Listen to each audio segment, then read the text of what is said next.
This episode is brought to you by Paramount Plus.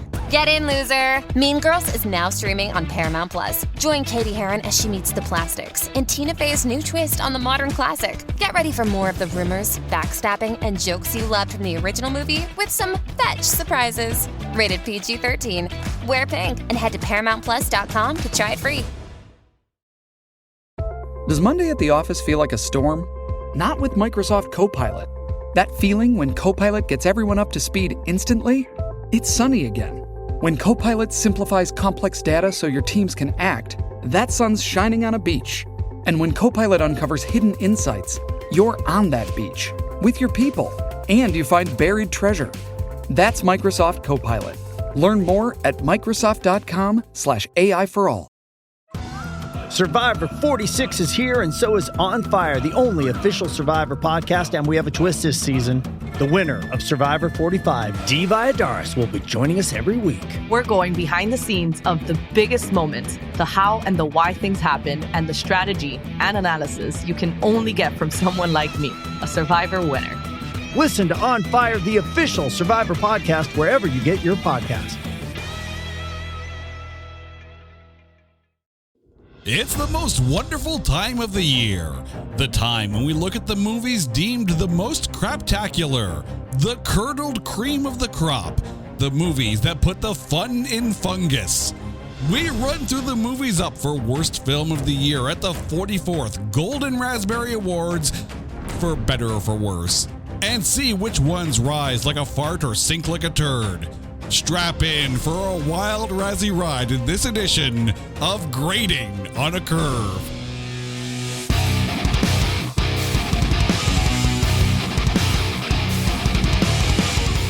What is up, everyone? Welcome to this very special Razzies edition of Grading on a Curve on the It's Not That Bad podcast channel, a proud member of the Pantheon Podcast Network.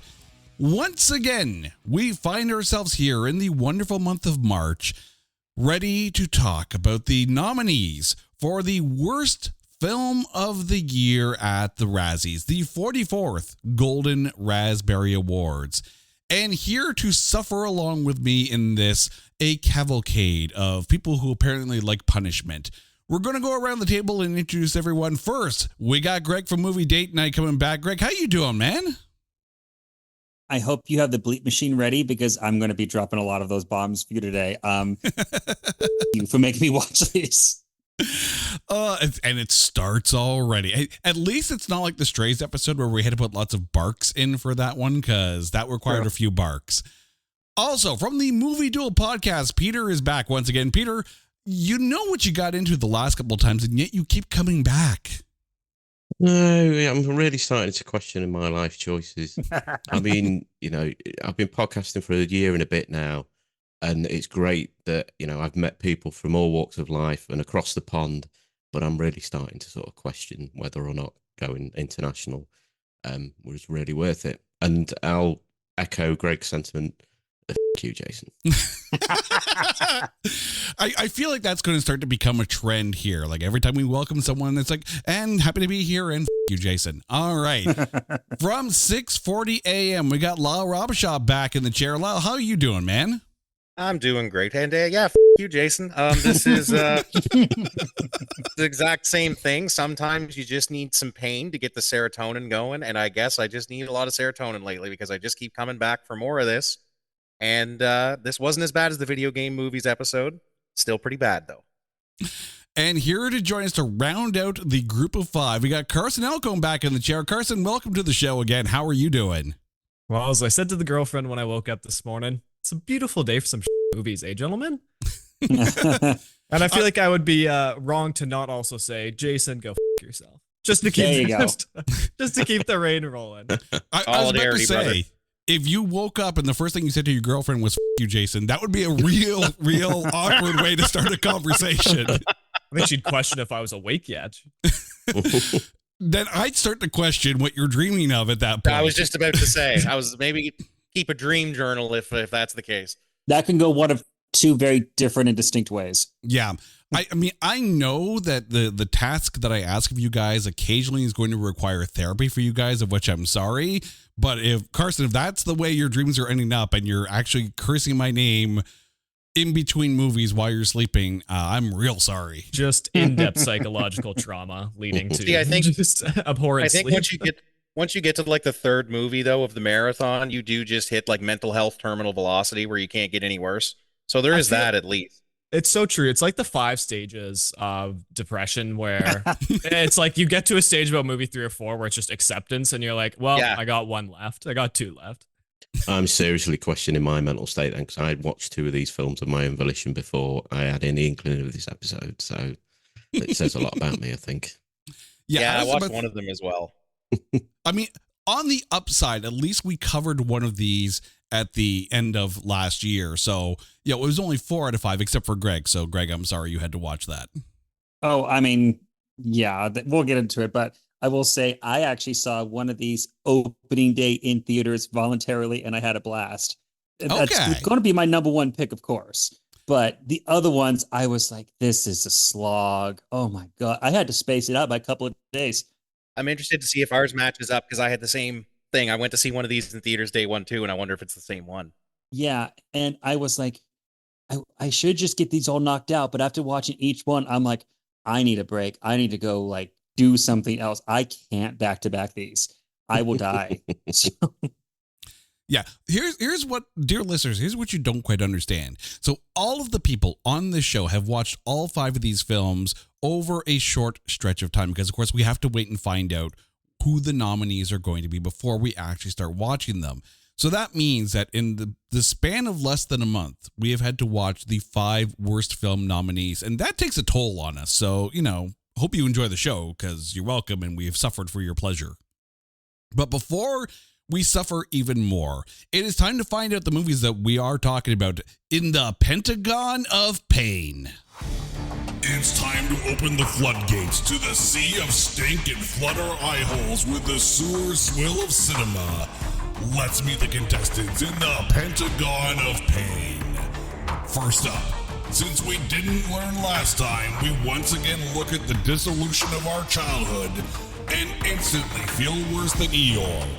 With 100 Acres of Agony, it's Winnie the Pooh, Blood and Honey. Next up, the beginning of the end. The symptom that started to pronounce the DCEU DOA. Hell hath no fury like a comic book movie scorned. It's Shazam, Fury of the Gods. Our third contestant shows that there seemingly isn't anything Jason Statham won't do for a paycheck, even if it means starring in a sequel that's less aquatic adventure and more asylum adaptation. It's Meg 2, The Trench. Our next combatant shows that there seemingly isn't anything Jason Statham won't do for a paycheck, even if it means starring in a sequel that's less action-adventure and more aggravated audience assault. Make way for Expendables. And finally, do you believe there isn't a franchise out there that can't be looked at as nothing more than a cash cow to milk dry? It's the utterly unnecessary undoing of an utter movie classic, The Exorcist, Believer. Let the curtain rise and your expectations lower. Your nominees have arrived. Let the ranking of the rank begin. I was going to say, when you were describing the Meg 2 at first, I'm like, I don't know if he's talking about the Meg or the Expendables, because that also has an aquatic scene at one point. Expendables got me bad. Expendables killed me. Well, Okay. it's kind of like when dealing with Fantastic. Yeah, okay. Can I just say one thing? I know we're here about to talk about bad movies, but I have to give this credit. Have you guys seen what they're doing with Beetlejuice 2? Yeah, I'm actually excited for Beetlejuice too. But it's not Beetlejuice 2. It's Beetlejuice. Beetlejuice. Yes. Genius. Which I think that's awesome. I start to question if we're going to get a trilogy because you know what's going to happen. Exactly. All right, so here's what we are going to do. We are going to go around the horn and discuss the 5 movies that are nominated for Worst Film of the Year at this year's Razzies Awards, and we're going to rank them from 1 to 5, 1 being the best and 5 being not. simply put, just not. And at the end of the show, we are going to get the aggregate score, and the lowest score for a film across 5 scores, of course, is the best of the worst. That's not really saying much, but here we are. We're going to start with Winnie the Pooh Blood and Honey, starring Nikolai Leon, Maria Taylor, Natasha Rose Mills, Amber Doig-Thorne, Danielle Ronald, Natasha Tassini, Paula Coys, and May Kelly. The movie was written and directed by Reese Frake Waterfield and made possible because Winnie the Pooh entered the public domain in 2022, a trend I think we're going to be seeing for at least a few more years. On a budget of $100,000, this film domestically grossed $1.7 million and worldwide $4.9 million. So hey, it made bank. When it debuted on the February 17th long weekend, it placed 13th. Of course, the number one film that year or that week was Quantumania, which debuted with $120 million, so it had a ways to go. Over at Metacritic, this film has a Metascore of 16, and on Rotten Tomatoes, it has a tomatometer of 3%, and as opposed to our end of the year special that we did, this has the lowest tomatometer of our 5 nominees, with an audience score of 50%. Now, it should be noted that in less than a month from you listening to this episode, we will have in theaters Winnie the Pooh Blood and Honey 2. That is being made with an estimated $1 million budget. So they actually increased the budget like tenfold. I've seen the trailer and I'm sorry. The movie's also nominated for Worst Director, Worst Remake, Ripoff, or Sequel, Worst Screenplay, and Worst Screen Combo for Pooh and Piglet. Greg, because you are the only one of us here who did not join us for the end of year special, this was, I guess, a first watch for you? Yeah, it sure was. Let me also just preface this by saying I have a son who is under 2 years old, and most nights we read the original Winnie the Pooh texts for bedtime stories. So this was a real journey for me. Here's hoping that you know he didn't walk in while you were watching and be like, "Oh, Winnie the Pooh! Oh, Winnie the Pooh!" Right. So one thing I will say is that because of that, I was like eagle eye looking for like references to like the franchise, to the original stories and everything. Barely anything there. This is the one movie I will say that I took the most copious notes on. I was furious at this film. I was like, this film got to me on a personal level. First of all, like, what is with this weird little like cartoon animated drawing at the beginning where it's like some teenage angsty like notebook of like, what if Winnie the Pooh was a sad naked little thing in the woods? I kind of realized after watching it, oh, it's mad cow disease. They all just have mad cow disease because they ate Eeyore. That's exactly what this is.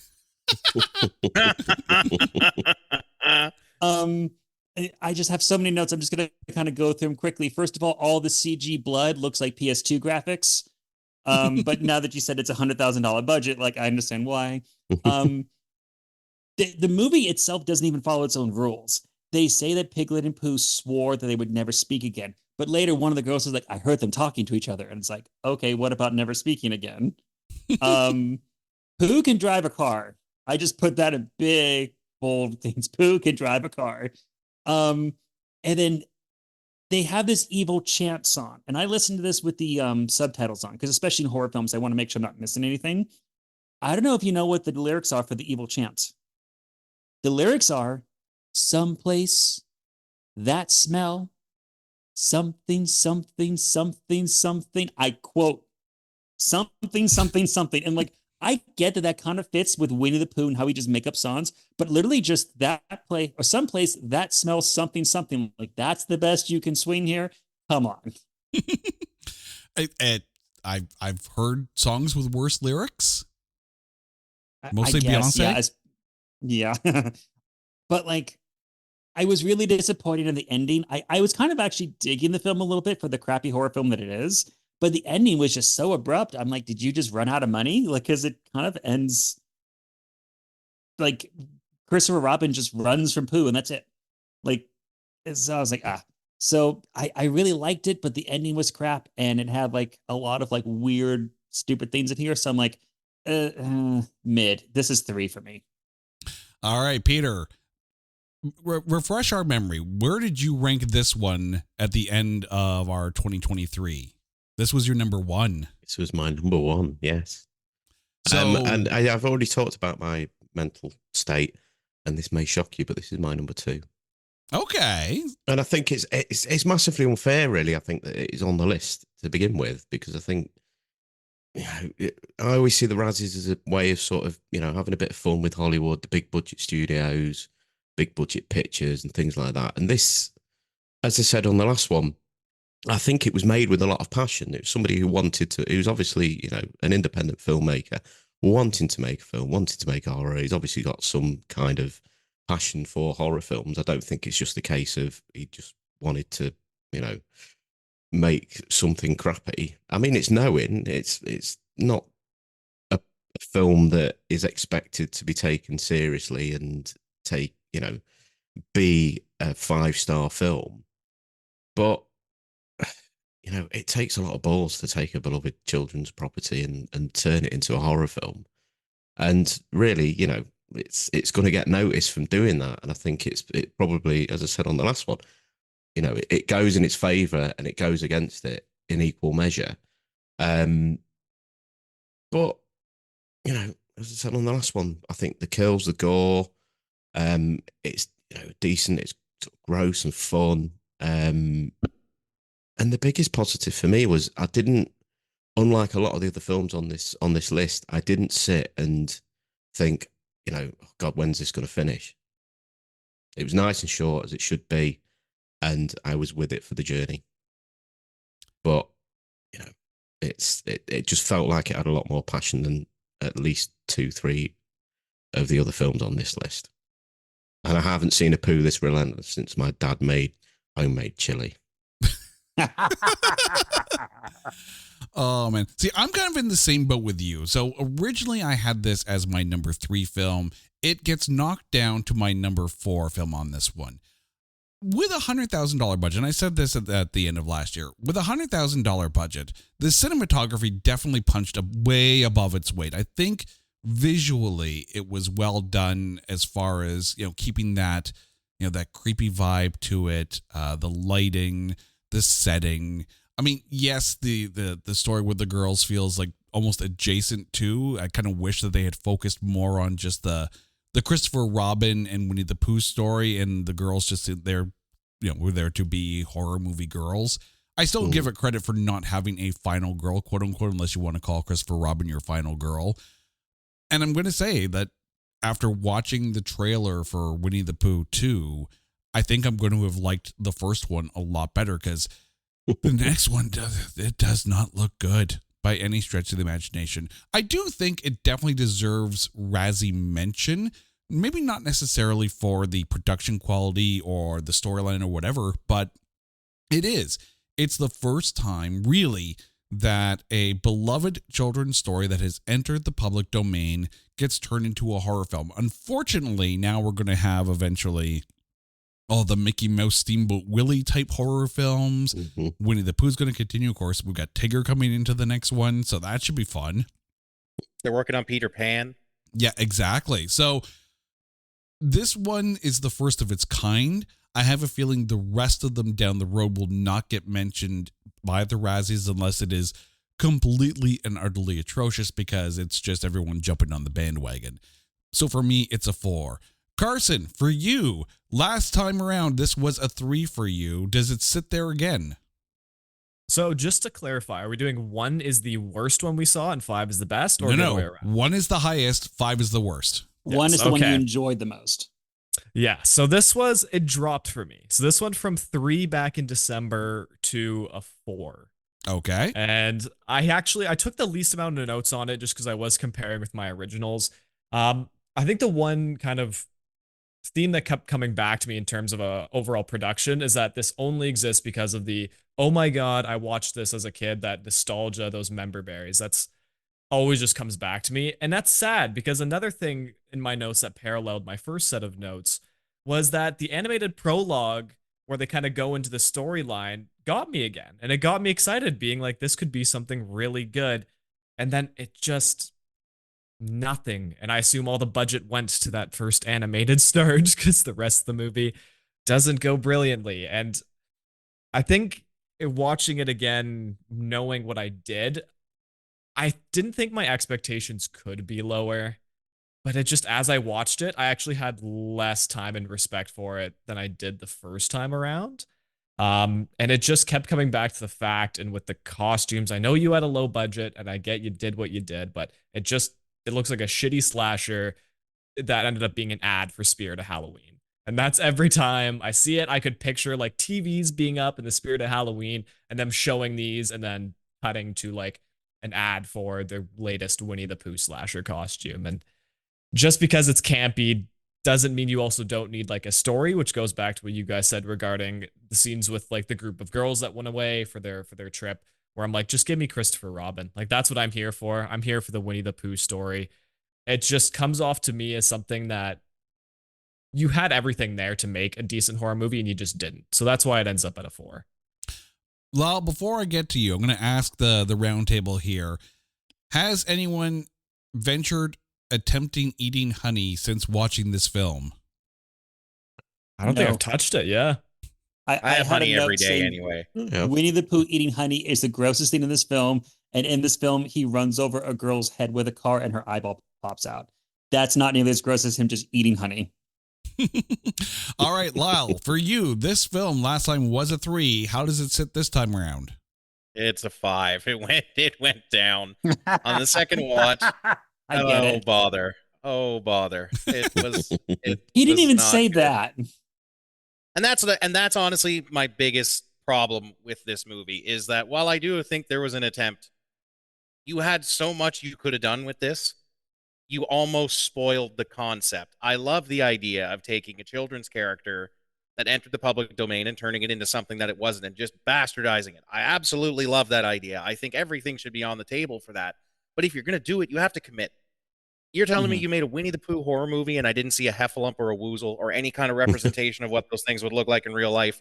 Like, I didn't see Eeyore's tail get nailed to anybody. Like, run with it. Put some stuff in the background. Right? Exactly. And like you said, you were looking for the Winnie the Pooh stuff in the background to see what else you could discern from like the cartoons and the movies. If I'm making this movie for such a low budget and I know I might only have one kick at this can, I'm making it as Winnie the Pooh as I physically can. I'm like, every little detail, I'm going to try to accentuate it. Oh yeah, remember that from this book and that's from that movie and like what happened to Owl and that stuff. I just think this is such a big pile of wasted potential for what it could have been. Something to riff off of Lyle there is, I wonder, and I do the whole thing when I go through the movie, just it's so much wasted potential, but I always go back to, okay, so I get it's in the public domain, but what parts of like the Winnie the Pooh arc does Disney still hold, like the you can't touch Disney kind of still era? owns the Disney version of Winnie the Pooh. The animated version of Winnie the Pooh is Disney. The only thing that these guys have a hold of is the original novelization version of Winnie the Pooh. So how much of our nostalgia though comes from like Disney's aspect as opposed to, I don't know if that's a generational gap. Like when I think of Disney, I think of, or Winnie the Pooh, I think of the Disney side of things. I don't go to the novel. But they're not that different. They're not incredibly different. The character archetypes are basically exactly the same. I'll tell you what they should have done, though. Here's exactly what they should have done in this movie that would have made it an instant 10. Because a lot of the stories that we know for Winnie the Pooh are now part of public domain, namely where he gets stuck in Rabbit's hole because he ate too much.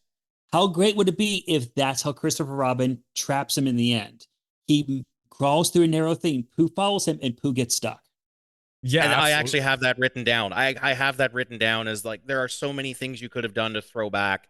The him getting stuck, and there's just characters that got completely left out of it. And it mentions Eeyore, he's gone, and now we're having Tigger in the second one. But like I said, if you're coming into this like they did, thinking you had one chance at this, you have a very small budget, you're doing this crazy Winnie the Pooh idea, man, shoot for the stars with it. Like, go all out, drive it like you stole it. And this feels like it was almost half-assed. No, absolutely. And one of the things that consistently I go back to is I'm like, just because you had a small budget doesn't mean you couldn't do these things. Like, it takes place in the forest. Like, make sets, dig. Like, these are, I feel like, realistic things you could do if you just. And the hardest part of it, the hardest part of this was going to be making the costumes for the two of them. Oh, 100%. Everything else, I think, is perfectly doable. I know this is just me like couch directing now, but I could make a better Winnie the Pooh horror movie than this. I know I could. That's why it's a 5. That's why it's way down. I didn't get why Winnie the Pooh looked like Chainsaw Charlie. I wouldn't surprise me if it actually was Terry Funk in there. See, I'm just worried that Winnie the Pooh getting stuck in Rabbit's Hole is going to be the porno version that we get in 2024. That's definitely already out, and you know it. Jason, I'm going to send you a link after this. Just click on it. I was told not to click on those links anymore because it's bad Make for sure my you computer. got a lot of firewalls installed. You're gonna have a lot. All Well, right. I think that Pooh mask was very porn parody. I mean, it's straight out of a meme that says I downloaded the wrong Winnie the Pooh. Yeah, I've clicked on the wrong movie, I think. Did you see how he looks in the trailer for the second one? For those of you that watched it, Sadly and unfortunately, yes. like, is I it have just to me or does see it look Tigger. worse? Like, it oddly enough, I'm like, okay, you stepped into the realism, but you stepped into the realism that they're like anamorph people. They're not like realistic and just being like an animal. So now I'm just like, I don't even know now what I'm looking at. Yeah, it And feels Tigger looks awful, just to preface. I thought Owl looked pretty. Oh Owl God, looks I'm pretty looking at it now for gnarly. the first time. Yeah, this is awful. It definitely feels more like Five Nights at the 100-Acre Woods. Oh, well, Yeah, yeah. it's very Five Nights at Freddy's. Very, very Five Nights at Freddy's. But like I said, there's just so much stuff you could have done with this better, and you didn't necessarily need a bigger budget to do those things. I think this was made from the standpoint of everyone's going to be shocked that we're making a Winnie the Pooh horror movie, so they're going to come see it just for that. And unfortunately, that has spawned this new fad that we're seeing. I've seen the Steamboat Willie trailer. It's just going to be a caravan of complete garbage because it's going to be a bunch of people trying to do the exact same thing. Oh, look at this cool concept. We're making a horror movie out of it. As long as they crap out the horror movie, it doesn't really matter how good or bad it is because they know a bunch of people that love the original thing are going to flock to it and make their money back. Yeah, it's going to become such a thing that people are going to start apologizing to superhero films for saying that they were tired of superhero films. Yeah. Hey, Pantheon listeners, Christian Swain here. You caught me just finishing up some editing on Getting Real with John and Beth. I want to share my first experience with Factor Meals for you. I think you'll find this interesting because I bet the same thing happens to you. I had just received my first shipment from Factor Meals the other day, and I was excited to try one of the prepared restaurant quality meals for myself. Anyway, I was working away and noticed it was very late, and it was my night to make dinner. I jumped up and headed to the kitchen, went to grab the ingredients for the dish I was going to make, and realized I was missing a prime ingredient. Well, I could make a run to the store, or I could make one of my new Factor meals. Actually, the choice was easy. I grabbed a cavatappi, an Italian-style pork ragu with garlic broccoli, heated the oven per instructions, and minutes later was enjoying a very delicious, nutritious, and dietitian-approved meal. It really was everything Factor Meals said it would be. No prep, no mess meals. Factor Meals are 100% ready to heat and eat. Take it from me and head to factormeals.com/Pantheon50 and use the code Pantheon50 to get 50% off. That's factormeals.com/Pantheon50 and use the code Pantheon50 to get 50% off. Hey, it's Kaylee Cuoco for Priceline. Ready to go to your happy place for a happy price? Well, why didn't you say so? Just download the Priceline app right now and save up to 60% on hotels. So whether it's Cousin Kevin's Kazoo Concert in Kansas City, go Kevin, or Becky's Bachelorette Bash in Bermuda, you never have to miss a trip ever again. So download the Priceline app today. Your savings are waiting. Go to your happy place for a happy price. Go to your happy price, Priceline. Speaking of which, we move on to Shazam! Fury of the Gods, starring Zachary Levi, Asher Angel, Jack Dylan Grazer, Rachel Zegler, Grace Curry, Megan Good, Lucy Liu, Jamon Hansu, and somehow Helen Mirren. The movie is directed by David F. Sandberg, who also directed the first one. The movie was made with a $125 million budget domestically, and this is the trend we saw with a lot of superhero films this year. Only made $57 million with a worldwide gross of $134 million. When it debuted on the March 17th weekend, it debuted at number 1 with $30 million. However, there were no other wide release debuts that week. It should be noted that at the 2024 Family Film Awards, this film was nominated for Best Family Feature Film, but lost to The Hill, starring Dennis Quaid. But at the Razzies, Helen Mirren is also nominated for Worst Actress. Lucy Liu is also nominated for Worst Supporting Actress, and the movie is nominated for Worst Screenplay. Over at Metacritic, this film has a Metascore of 47, and at Rotten Tomatoes, the tomatometer sits at 49% with the audience score at 86%. So, Lyle, I'm going to go to you first on this one here. Shazam, Fury of the Gods, where do you have this? I have this as number 1, Jason. This is the one that I went to see in theaters, and I loved it. But it's because I'm a huge comic book nerd, so I've been wanting to see these characters be brought to life for a while now. However, my first note, I still think it's amazing that as soon as you open up my note document, first note, big capital letters, Helen Mirren is better than this, is all it says. It's I don't know I don't know if she needed the money. Don't know how she got wrapped up into this. But yeah, she is better than this. I understand it's not that great of a movie, but I loved the concept of Shazam in general.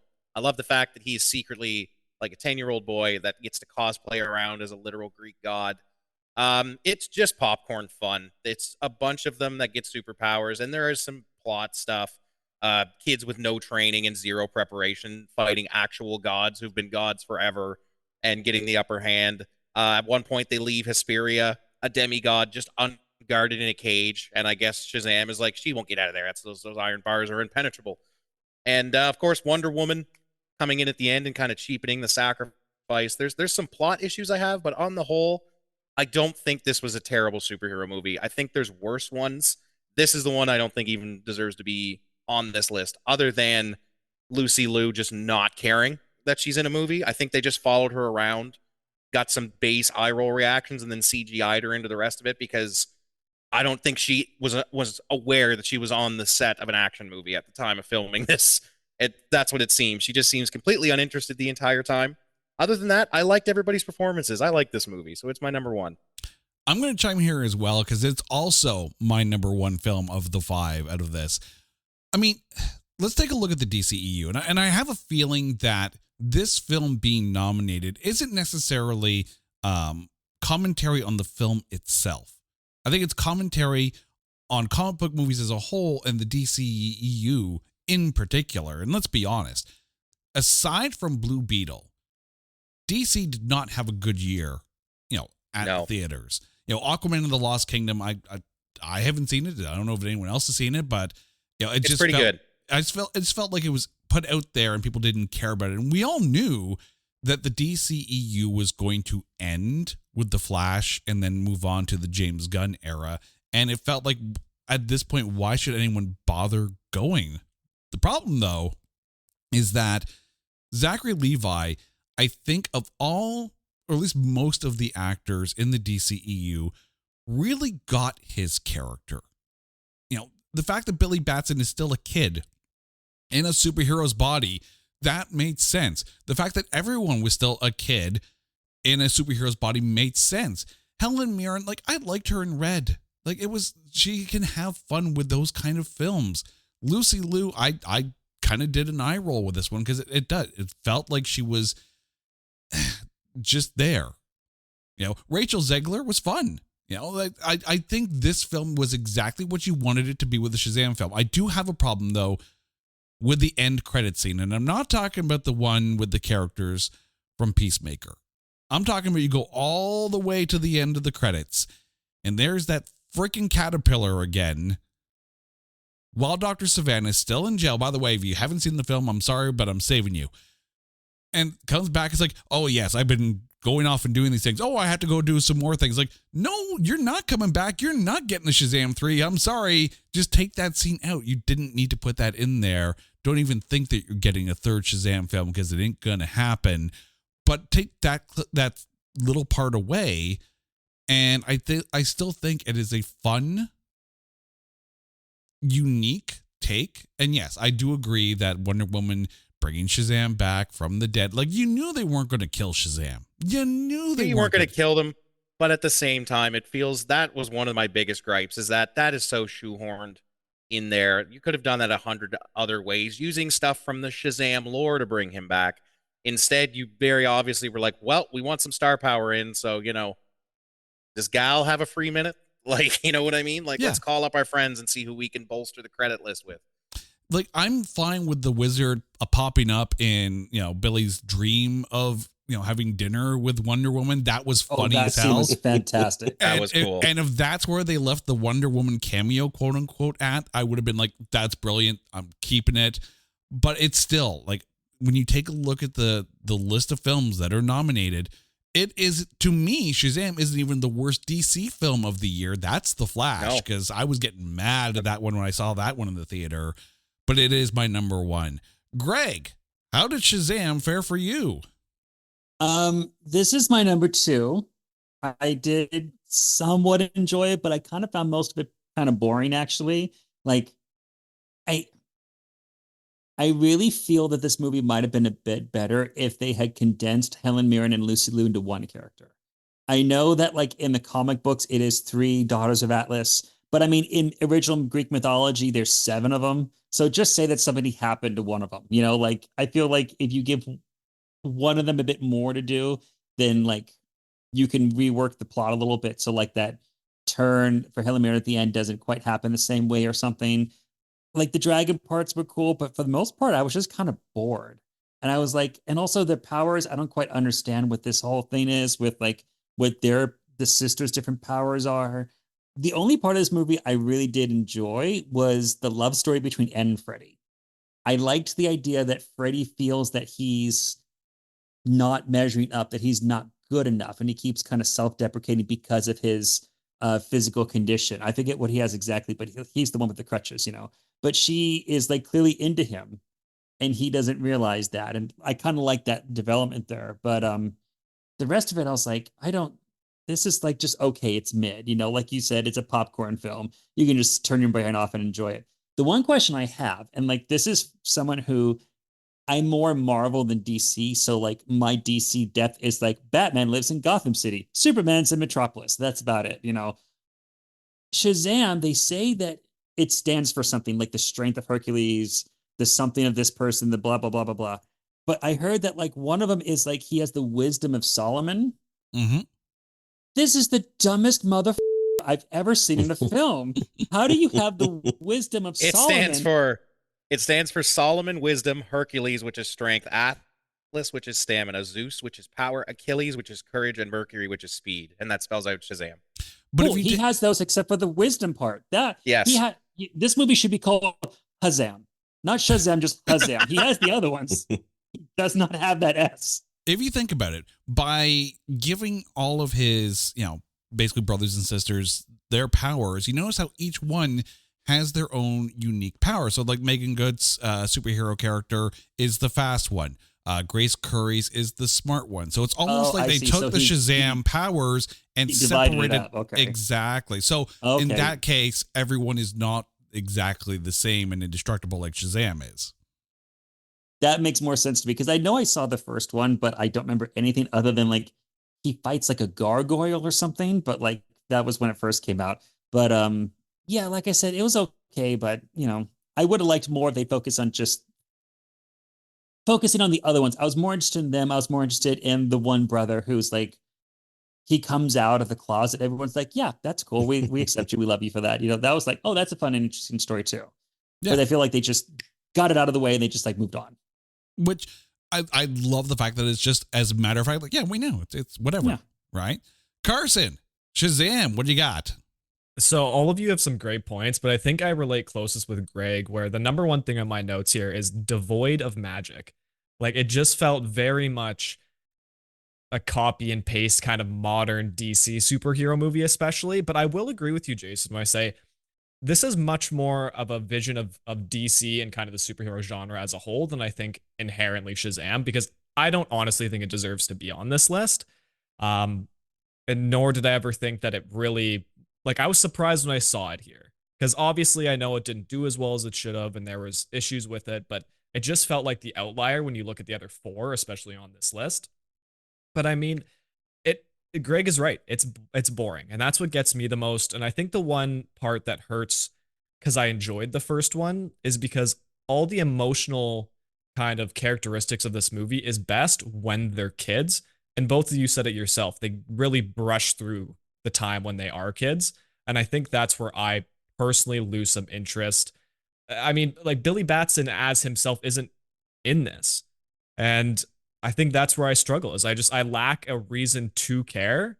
And the worst thing you can do in any movie, and I have stood by this since I've got deeper into cinema over the years, is that the worst thing you can do is give me a villain I don't even care about, because it just takes away all emotional stakes in the film.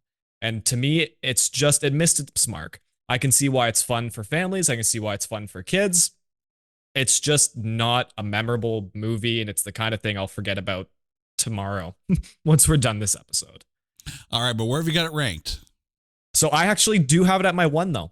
It is number 1, and I think it's clear to me. I think when you look at this and the other 4, there is a very not large kind of bracket between the two, but there's space, and I think that's what made it really clear to me. All right, Peter, we've got 3 1s and a 2. Where have you got this one? I've got this at my 1 as well. Yeah. So I'm the asshole. Thanks. I wasn't a huge fan of the first film. It's not a property that I'm familiar with, really. But I enjoyed it. I enjoyed the first film, and I wasn't really fussed about seeing the sequel. So it wasn't something that I sought out. But I don't think it really deserves to be in the conversation for the worst film of the year at all. There's plenty of other films that I would have thrown into the mix. It's got its issues. Yeah. There's some over the top sort of city destruction that was very sort of Man of Steel-esque, which I always thought was the worst part of that film. And a seriously poor performance from Lucy Liu. It just brings the whole film down, I think. I think if you take that out, you've got a much better film. I'm not sure quite what was more wooden, her performance or the dragon that she was flying around on. But on the whole, I thought it was very charming. I think that was my overall take from the film. It's very charming. It's very sweet. The action's sort of generally good. The main characters are played reasonably well. I thought the comedic moments were hit very well as well. I thought there was a few moments that made me smile, and it really sort of grounds the film with its heart. Some of the Foster family gets a bit lost in the shuffle. I think there are too many characters. I know they're introduced at the end of the first film, but I think, had you maybe, you're going to have to forgive me, I can't remember characters' names, but I'm going to say the boy with the crutch. If you'd maybe had him turned at the end of the first film and then saved everybody else being turned for this film at the end kind of thing, I think it would have flowed a little bit better. You could have developed that story a little bit more. But overall, I thought it was a good film. Not great, but, a little bit too long in the final act. The final act started way too early. Although, we have to give full credit for the cameo of Michael Gray in this film, who was Billy Batson in the original Shazam TV series back. Like, kudos for having that cameo for people who would actually remember that. We now move on to our first of 2 Jason Statham films this year, Meg 2: The Trench, starring Statham, of course, Jing Woo, Sophia Kai, Cliff Curtis, Paige Kennedy, Sienna Guillory, and Skylar Samuels. The movie was directed by Ben Wheatley, who did not do the first film, but he did do High Rise and Free Fire. This film had a budget of $129 million. Domestically, it only made $82 million, but worldwide, $397.7 million, with $118 million in China alone. When it debuted on the August 4th, 2023 weekend, it debuted at number 2 with $30 million behind the third week of Barbie, but it did actually knock down Oppenheimer to 3. However, in China, it debuted with a $53.4 million opening. Over at Metacritic, this film has a Metascore of 40, and over at Rotten Tomatoes, the audience score is 73%, and the tomatometer sits at 27%. The film is also nominated for Worst Director for Ben Wheatley and Worst Actor for Jason Statham. However, there are some other awards for this. At the 2023 Weibo Awards, it won in the Recommended Movies of the Year category. At the 2023 Chinese American Film Festival Awards, Jing Woo won for Best Actor in a Lead Role, and the movie won for Best Chinese American Co-Production. And at the 2023 Hawaii Film Critics Association, the film was nominated for Worst Film of the Year. It lost to 80 for Brady. And I want to point something out here. When you take a look at the films that were nominated for Worst Film of the Year at the Hawaii Film Critics Association, this is the only film that was also nominated for a Worst Film Razzie Award. The other nominees were 65, Ant-Man and the Wasp: Quantumania, and The Flash. And there were a few there where I'm sitting there thinking, why are those films not nominated at the Razzies? Because, I mean, 65 and The Flash could definitely have been nominated here. But let me tell you, and I had some fun with this one. It is my number 3 film. But there was a moment. I had a bit of a flashback as I'm watching this film, and it is, I love a big monster extravaganza kind of thing. I love big monster movies. It's all good. The very first It's Not That Bad episode. And as we're recording this, I did a count recently. If you count the Keep Watch Pass episodes, we are 150 episodes into this podcast. The very first one we did was on Mega Shark versus Giant Octopus. So imagine my surprise when I was watching this film and all of a sudden there's a big ass giant octopus coming out of the trench, and I'm like, Debbie Gibson walked so Meg 2, the trench could run. So if anyone liked this film, you now need to go and apologize to Debbie Gibson and Lorenzo Lamas, because Mega Shark versus Giant Octopus, been there, done that. But the thing is, you know, you've got Jason Statham in this film, and he is seemingly not the biggest action star in the movie. So, I mean, I get it. It's a Chinese-American co-production. I get it. And it's a lot more fun than the first one. It's a little bit more lighthearted. But I tell you, though, for the first hour of this film, it's like, oh, please stop walking underwater. Can we just get to somewhere and start doing something? Because it started boring, ended better. Greg, going to go to you this one. Meg 2, what have you got? I got with my number 1. Such a good movie. Saw this in theaters. I have this buddy named Chris, and he, as much as I love dinosaurs, he loves sharks. So we have an agreement with each other. Anytime there's a dino or a shark movie, we see it together in theaters. And when we saw the first Meg, we were like, this is amazing. And then we saw Meg 2, and we loved it. And we also like to go. So I have to give the particular setup for this. We know what we're like in movie theaters. We will shout at the screen. I remember seeing Pirates of the Caribbean 4 in a packed theater. And when they start to drag the entire bank behind horses, I was shouting no at the screen. And then when the house turned, I shouted "F you" to the screen. So in this, I knew me and I knew Chris, and we're like, we need to go see this when there's like nobody there. We need to go find the least popular one because we're going to be the worst. And sure enough, when they get to the bottom of the ocean and they are stuck and they need to go outside to like walk around, and they're like, well, aren't we like at the bottom of the ocean? That's going to kill us. They're like, no, you just blow your sinuses out. That's fine. Goes, that's not what science is. No, science is wrong. Just do it. And I was like, F you, movie. And like, don't forget about the 50,000 pounds of water on your head as you go outside. It's just a matter of if your sinuses are clear. When they have dinosaurs show up, modern day, unevolved from millions of years ago, fuck you, movie. To like destroy, to like suddenly Jurassic Park, this like island resort. I was screaming with laughter and with outrage the entire time. I had a headache at the end of it because I just, the outrage and enjoyment. And I was like, I need to go buy this movie. So I own this movie and I love it. And it's on my shelf and I'm so happy. Number 1, I hope they make it 3. And yes, by the way, Mega Shark versus Octopus one, the one you mentioned, that's also an amazing film. Yes, go watch that. I just hope they get even crazier, and if they do make a 3, let them fight the ghosts of the Titanic sub. They're fighting the Titanic sub ghosts. I think, okay, we've talked about this. If they make a Meg 3, there's an ideal crossover they can do. They need to do Meg 3, the deepest, bluest sea. Where you have the Meg a giant shark go against a bunch of super smart sharks. So size versus brain, David versus Goliath. Who's going to win? I have a feeling it's going to be something like some giant water boa constrictor kind of thing and just start to go down the asylum road. Ooh, like Anaconda. I love it. Yes. All right, Ooh, Lyle. Atlanticonda. There you go.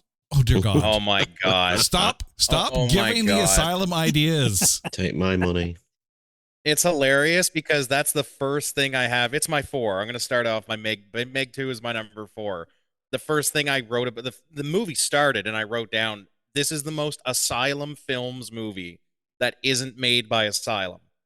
Maybe that's ever been produced. Like, you could tell me it was and I would 100% believe you. I liked the first one. I think the first one was, for what it was, really, really good. It actually had a bit of an emotional core. The kind of play that Jason Statham had with the kid and with her mom, that whole thing was really fun. I liked it. There's a really good scene in the first one with the shark when it shows up with the kid against the giant glass dome window. I thought that was a really cool set piece, but this one just lost me with the squids and with the crazy science ignoring nonsense. Jason Statham running on the plank bridge thing and then holding the giant shark back with just like the strength of his legs. I don't know what he leg presses, but it must be astronomical in order to literally keep a shark god down. So it was fun, but it wasn't as good as the first one. And there's much better movies on these lists, so it gets a 4 from me. All right, Carson, Meg 2. This is my number 2. So I didn't hate it. For me, I watched 2 different movies. I watched The Trench for 90 minutes, or not even 90 minutes, for 60, 65 minutes. And then I watched The Meg for 20, 25 minutes. And I feel like that's how I break down this movie is I feel like I'm getting an episode of Shark Week that is like with its own inherent like canon and science about sharks. And then I transition into like for Carnage. To me, it was like the rating, it was PG-13, but it was screaming for needing an R rating because there had to be something at the end that kept me going, and it needed to be that like not inherent gore fest, but just more than we got. Like I wrote near the end of the final act, where's the shark carnage? And I think that's what I was just missing, is that kind of bigger campiness of a shark movie, and they just played it too safe for me to get that age rating for where you can get that international money, which I mean, all power to ya. And then I wrote shortly thereafter, it's just so effing boring. And that's what I feel like it just comes down to for me, is it's just a boring 60, 65 minutes and then a kind of redeemable back half. And I wrote the last 20 minutes keeps me from pure hatred. So to say that this is my number 2 should say a lot about the other 3 movies behind it. But I get why it exists. I get that it could be a stepping stone into something else. I'm not going to lie. I'd probably still go see a Meg 3 just because at this point I've seen 2 of them and I'm invested enough into this franchise that I have to. But like it's a crappy spring break movie to me, where it's like it tries to be something it's not, and then even when it tries to be that thing at the end, it still doesn't reach that. It just missed potential, and it just simply exists as a moneymaker to me.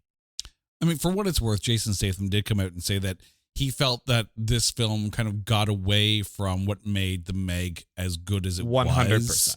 You know, because, you know, again, Yes. the violence and the carnage, like he was hoping for more of that, but they went for a lighter tone, probably to get that PG-13 rating so they could make more money at the theaters. Peter, the Meg 2, what have you got? I'm going to go off on a little bit of a tangent here because, well, slightly. I liked the first one. I thought the first one was fun. It was you know, big shark like tone ish, fast paced, cool set pieces. And when the first trailer came out for this, I thought, oh, this looks absolutely terrible. And then the second one came out. And it used Barracuda by Heart. Is it Heart? I'm sure it is Heart. And I thought, actually, this looks quite cool. And then I realised that it was directed by Ben Wheatley. Now, Ben Wheatley, obviously, is an English director. He made one of my favourite films of the last 20 years, Kill List, which is absolutely amazing. If you haven't seen it, you need to go watch it. And Sightseers. And I thought, well, surely he's going to do something quite interesting with this film. And then I had a bit of a flashback, and I remembered I used to work for a company very similar to probably a Walmart or a JC Penney over your side of the earth. And in 2013, so this was after his big sort of breakthrough hits, especially over here, Kill List and Sightseers. He directed our Christmas adverts, which included 50-foot turkeys with laser eyes. What? I need to see that. I don't know if you'll be able to find it.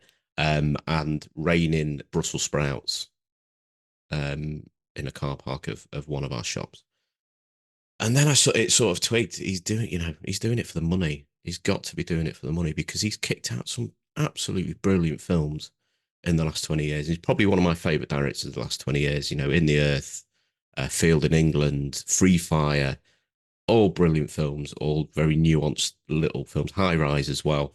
But I can only imagine he must have been doing it for the money because it's just another Jason Statham action film for the first hour.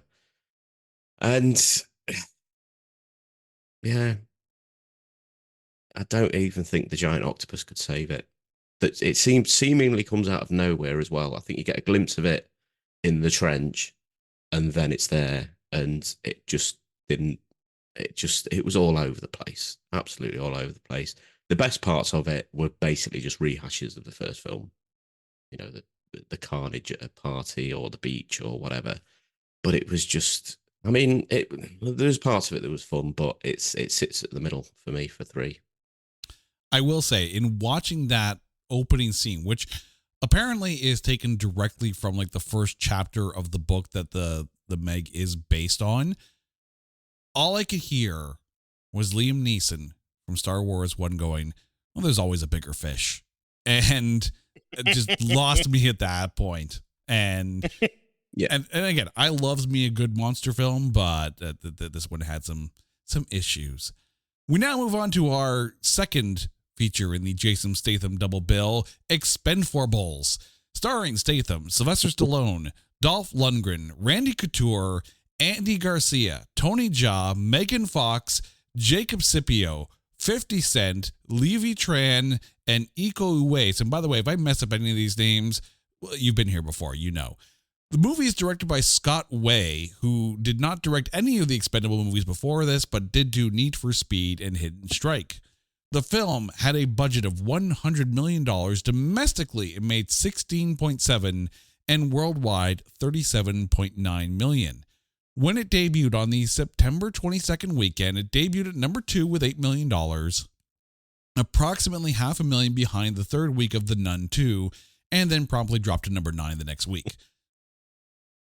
At the Razzies this year, this film leads the pack with 7 nominations.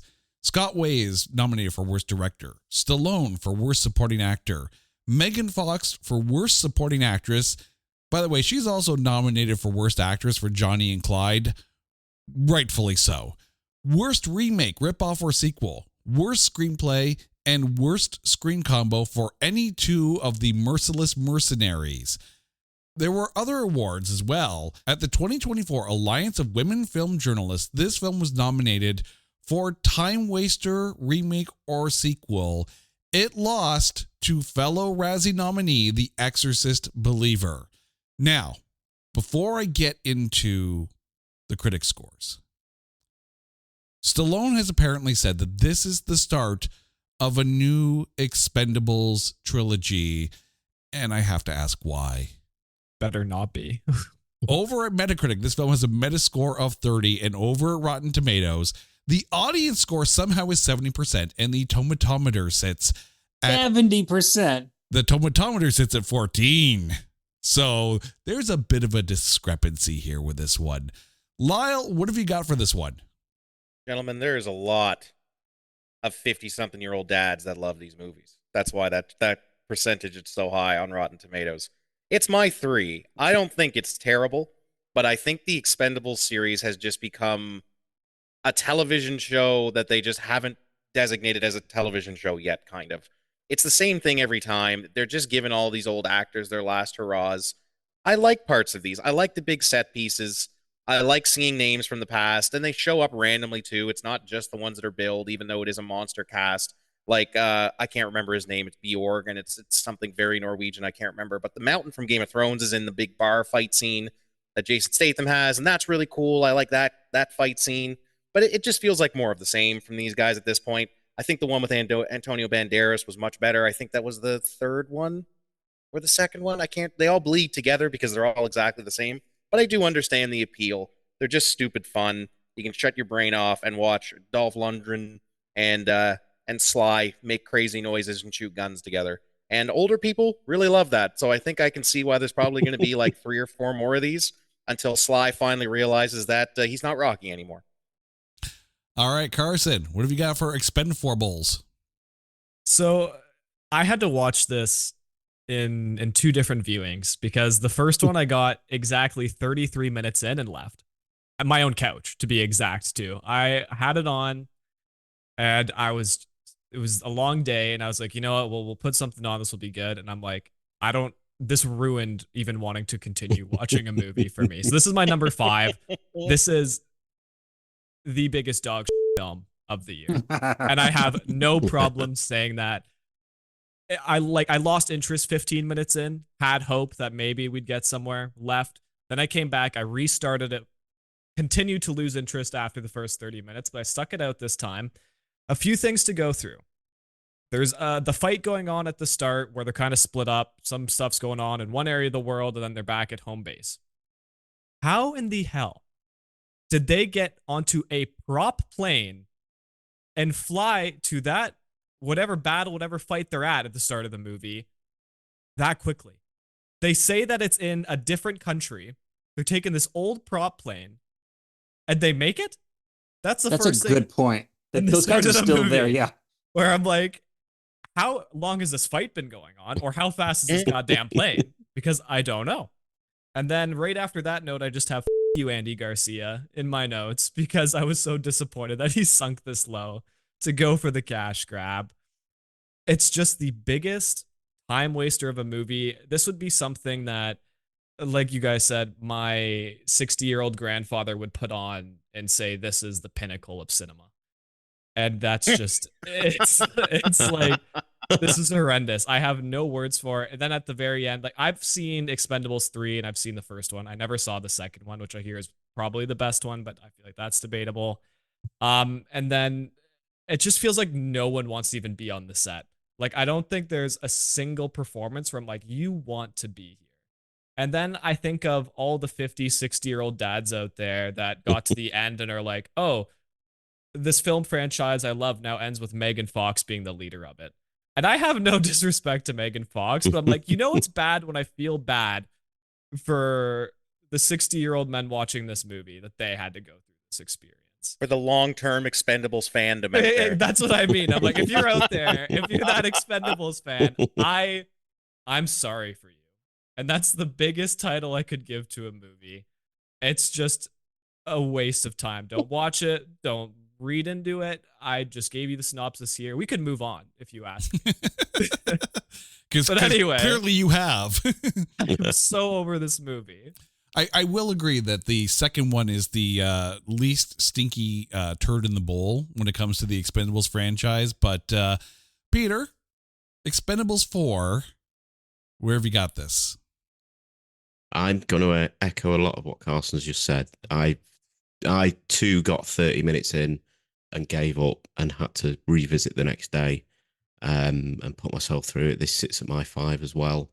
My history with the Expendables, I thought 1 and 2 were fun and, a bit, very sort of nostalgia driven. And it didn't bother with 3. But when Randy Couture, isn't the worst actor in the film, you're not in for a good time. This was just, nobody seemed to be trying at all. You only really watch these films to sort of see those old school action stars, and you had Sly Stallone for 15 minutes, 20 minutes, not even at the most. Like, it's absurd how little he was in this movie, and I'm like, this man, it's for the paycheck. Like, you can't even paint it any other way. Yeah, and you just get all you get is Dolph Lundgren making jokes about being old. Yeah, it's just so flat. It was just a Jason Statham vehicle, and I cannot stand Jason Statham films. Basically, he's very much sort of landed in that Steven Seagal, Chuck Norris kind of vibe of that's the kind of films that he makes. Steven Seagal. Wow, yeah. that's scathing. Well, I mean, he's right though. It's true. It just reeks of green screen as well. I felt like I was watching a Star Wars prequel. It just felt like everything was filmed green screen. Peter's coming hard for this one. And yeah, it was just, and Andy Garcia just seems to have nestled into this void of playing these authority figures in films, and a twist that you can see coming a mile off. The other note that I made was poor Jumbo Shrimp. He wins the ring fair and square just because Stallone was drunk at the time, and then he gets the shit beaten out of him by Statham and Stallone, or Statham, and then gets killed by the good guys and used as a decoy. It's unbelievable. I mean, the only thing I could give it some chops for was it has machine guns on motorbikes. That was cool. Other than that, I will redeeming qualities. I will not be watching Expivables or whatever it may be called. Okay. Since you mentioned the twist, and to our listeners who have not watched Expendables 4, think of this not necessarily as a, think of this not as a spoiler, but more as an intervention, and just don't. I need to bring up why this is my number 5 as well. Oof. I had hope for this film because, and yes, Carson, you are completely right. The whole juxtaposition between the raid and, them getting the contract to go out and stop this raid and get those that actually went from like night to day to like, it felt That's like 3 days. Thank you. The raid. Yeah. So it's like the juxtaposition is really messed up, and time is an illusion, and editing apparently doubly so. But I had hope.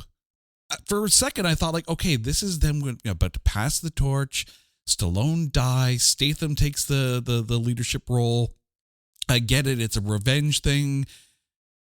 And then comes back. That's what I said. I said, bullshit. He comes back. I literally wrote boo. Yes. Like, you, Stallone. Stay dead. That you took. We talked about this with Shazam, right? Wonder Woman comes back and brings Shazam back, but okay, I get it. He's a kid. You don't want to kill the kid. I understand that. Stallone could have made this mean something. You take the single stake of this movie and you just completely flush it down the toilet. Exactly. Like, this was literally, that moment was the middle finger that had his ring on it to the audience at that point. Like, I would say it's more like it's the double-ended dildo that has his ring on it to this audience. Yeah, and I felt violated by that. I get it. I did. Like, I had no problem with Megan Fox in this role either. I mean, probably because I watched Johnny and Clyde, and that was way worse. But oh my God, I was gonna say that's what it was. You had to palate cleanse after that. There's nothing she's gonna be in that's gonna be as bad as Johnny and Clyde. I think the funniest part for me was that Megan Fox's career was like, she's had a tough last few years, and I think the part that made it funniest for me is I'm like, she's the one that's trying the hardest out of everyone. Yeah. And the thing is, when I saw the cast, I'm like, oh, 50 Cent is this. And even he's not as horrible as I expected him to be. I got a beef to pick, though, and not just with Stallone. Jacob Scipio, who plays the Antonio Banderas-esque character in this. Okay, I know who you're talking about now. Shut the up. That dialogue is horrible. I don't need to hear about him talking about golden showers. It felt such a bad character. Like, he's got a Stallone boner going on this entire goddamn time, and I don't need to hear about his Expendables. Okay, like, no, just no. It's a funny joke for the crowd. No, it's not a funny joke. No, Oh dear God, yeah. This was my number 5. When the best piece of acting is Randy Couture pretending to pee up against the door, and yeah, it's just not happening. Pretty much. Greg, I am still shocked at comparing Jason Statham to Steven Seagal. I'm still stuck there in my brain right now. I'm just like, You know what Carson was, I believe Carson saying about, you know, the 60-year-olds that are watching. They're the kind of people who like Steven Seagal films, you know, straight to DVD, straight to video kind of films. You know, that's true. It's very true. They're It's the just people who are going to like this. Oh no, I'm not mad at the comparison. I'm mad that it makes enough sense that I'm like, oh my God, you're right. Like that's what's bothering me. All You're right. just mad you didn't see it for the light of day that it was. Yeah. Yeah, it's not the information, it's the fact that it's correct. I think the biggest problem too, though, is that you have a franchise that was basically built on the idea of getting all these action heroes from movies past into one big movie. And the first 2 films were like, yes, Schwarzenegger, Bruce Willis, Chuck Norris cameo. That's great. Dolph Lundgren, Stallone, Jason, like it all made sense. And now we're reduced to 50 Cent and Megan Fox. Yeah. And those first, I mean, I can't speak for the third one because I didn't see it, but those first 2 films, you know, they had, you know, interesting villains, Van Damme and Seagal, you know, who it sort of flipped the narrative from their sort of past films and things like that. But then this one just didn't have anything. I don't even know who this guy is, but with his, you know, toothpick nightsticks, I just didn't get it. Yeah. I will give anyone in this room $5 right now if you can tell me the lead villain's name. I mean, aside from Ocelot, I don't even. The thing is, I don't even know if you're right. If that's what I'm thinking. Metal Gear Solid. But the problem though is that apparently Stallone wanted to get Jack Nicholson as the main villain for this, and we got Andy Garcia. Greg, Expendables 4. I want to preface this by saying I'd never seen Expendables 1, 2, or 3, so I went at this completely fresh as a new baby to the franchise, not knowing anything before. I knew that, yeah, it did have like, Schwarzenegger's in it, and I think they even got Kelsey Grammer in one of them. Mm-hmm. I don't, you know, so when I saw Only Still, I'm like, damn, they really kill these fuckers in the other ones, don't they? Because apparently they don't show up to 4. My favorite thing happens right at the beginning when Stallone is going to go pick up Statham. And first of all, I'm like, the guy's name is Christmas? That's a weird choice. But Megan Fox says to Stallone, why are you here? And I instinctively said out, yeah, man, you looking real old. But yeah, like this movie, which is so bland, just to echo a lot of you other guys, you know, like I was zoning out. I want to go back and find out what happened in 30 minutes that made us all just zone out. Because apparently I was about the same. I was like about half an hour in. I was like, I got to go just take a little snack break or something. The only parts I found enjoyable was the getting the ring back scene. That was a good bar fight. And then, yeah, the guy pissing the escape hatch open. That was memorable. If you guys remember back in like 2016, 2017, there was that horror movie called like Escape Room, where it's a horror-based escape room thing. And when I went to go see that with my wife, we're both big escape room enthusiasts. She had the funniest comment that's 100% true if you've seen that movie, of so many puzzles in that movie could have been solved if someone just needed to pee. And as soon as I saw this scene, I paused it. I ran into the room and I got her. I said, you need to watch this. Your dream just came true. I can't believe her dream was Randy Couture peeing in a movie, but here we are. Yeah. And just to, so like, I think I do want to go back and watch the Expendables 1 and 2, at least based upon what you guys have said, you know? But yeah, just Andy Garcia. So let me just get this straight. Let me just confirm. Andy Garcia is new in this film. He's not in the other 3. Is that correct? Correct. He kind of takes over the role of Church that Bruce Willis had played. Sure. I, even not having seen the other films, I got a very Ocean's 13, well, I want to be in the film too, kind of vibe off of him. I got the sense that like Andy Garcia was like, I want to be an expendable. Put me in there. And it's like, okay, sure, here's your role. So I agree. Oh, and then the one thing I have to bring up, 50 Cent is in this movie.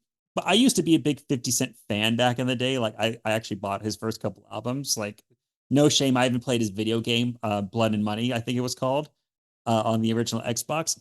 In this film, they play a 50 Cent song that is diegetically heard by the guys on the ship to distract them.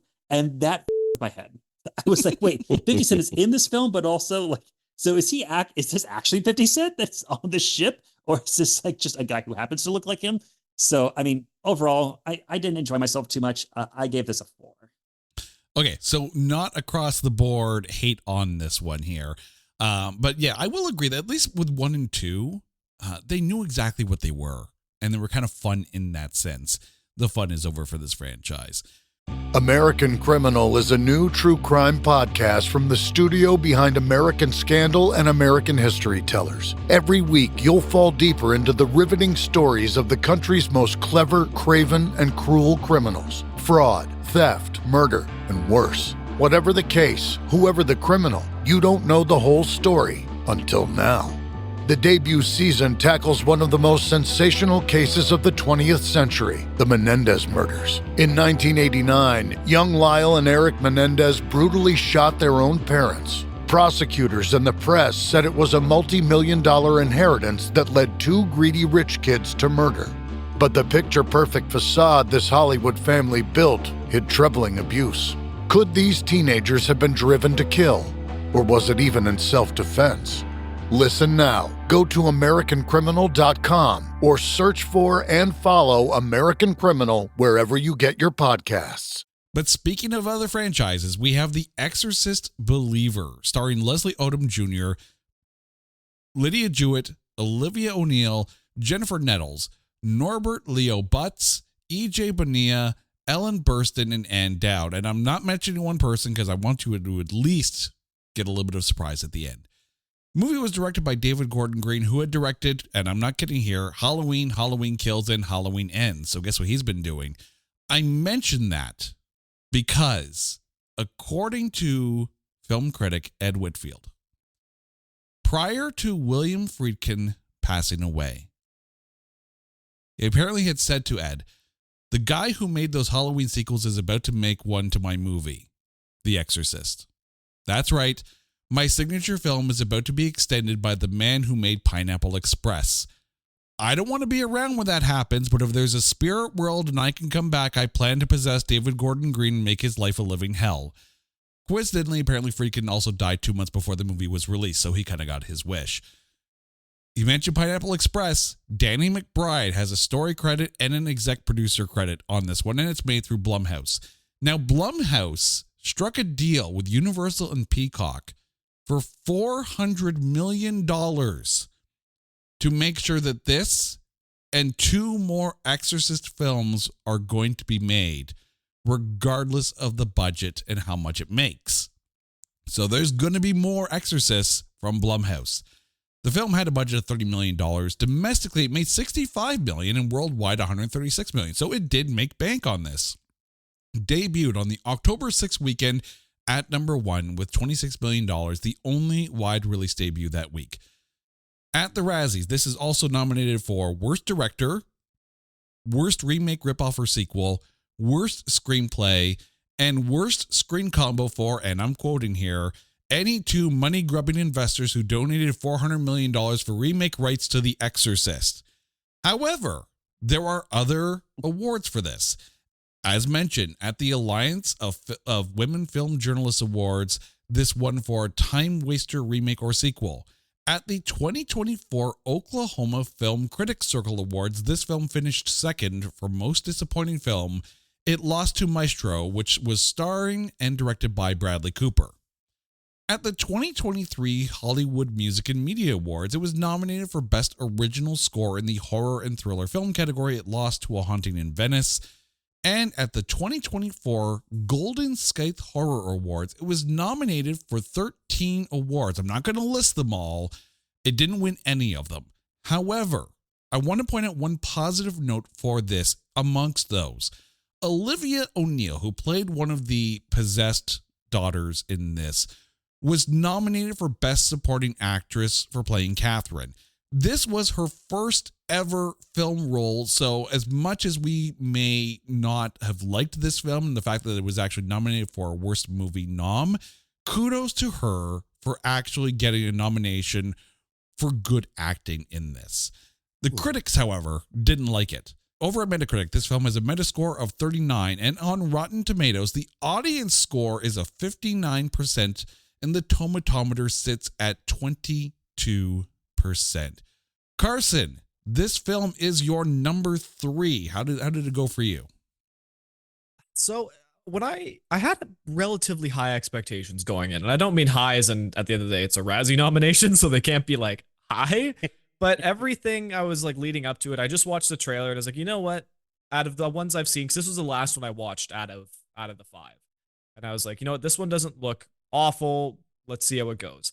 And I feel like in principle, it had an interesting idea. I mean, you have the 2 families, you have the 2 girls, and kind of navigating that could be a really like neat idea to see both sides of the family. Maybe each of them have a different take on how to deal with it, and it kind of snowballs from there. I feel like there's actually a nice kind of spine and layout for the movie, and it just falls flat on its face in execution. It's rushed in certain parts. It's jump scare heavy, which is something in modern, I feel like, media in general, we've just all had this kind of, okay, we're done with it. Like, either bring us something that like legitimately like brings us fear, or that thriller aspect of just the creep on the back of the neck. Like, that's, we can go for that. We just don't want the jump scare.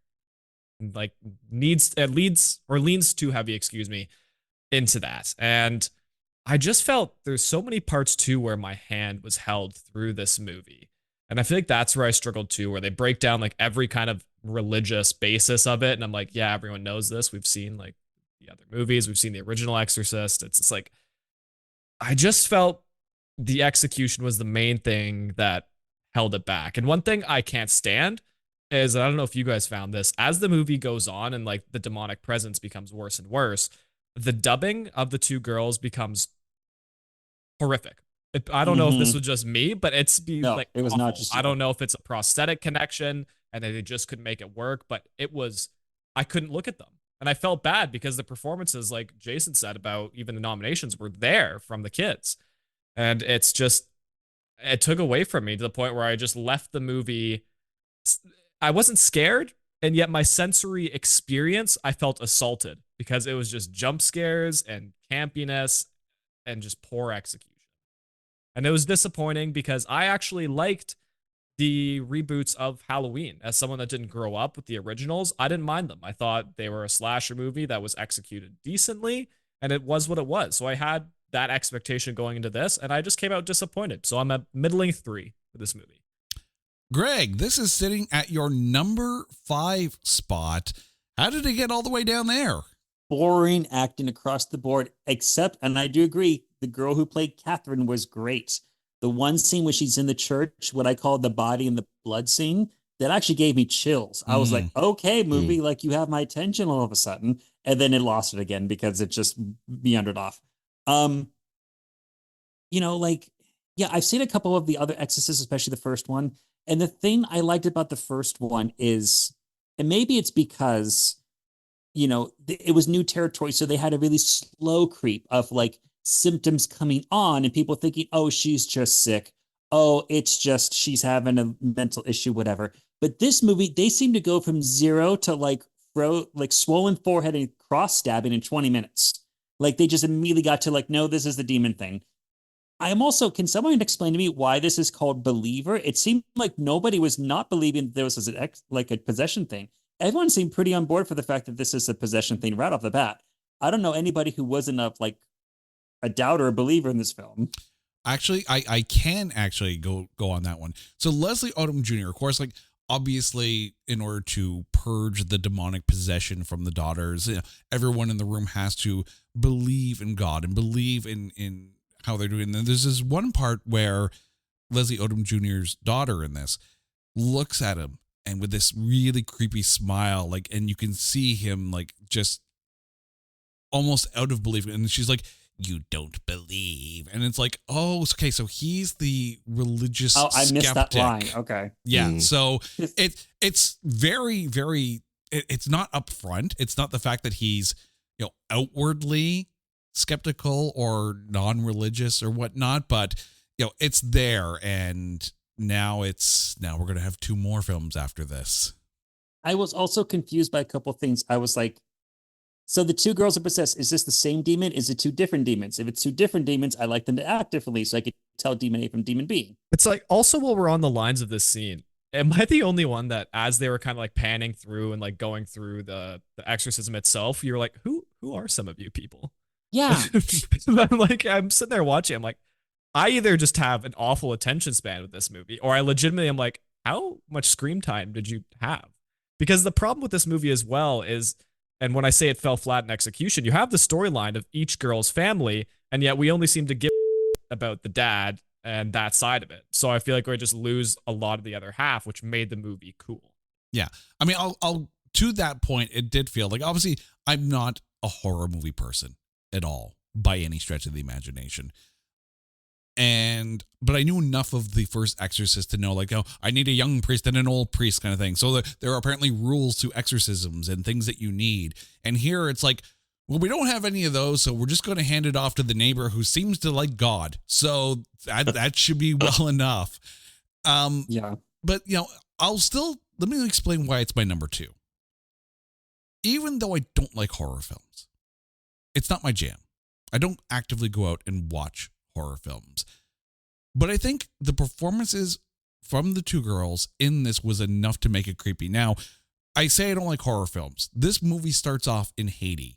And the one time I remember being creeped out by a film was The Serpent in the Rainbow, which of course dealt with a lot of Haitian voodoo, and that was creepy as hell. Maybe it's because of the age I was at when I watched the film, but it was still creepy as hell. And already I'm like, all right, we're going to go to a different kind of like voodoo style kind of exorcism kind of thing. And yeah, the fact that they were able to tie into the original Exorcist film, like, I don't think this is anywhere near as bad as people thought it was going to be. Mood wise, sets the tone.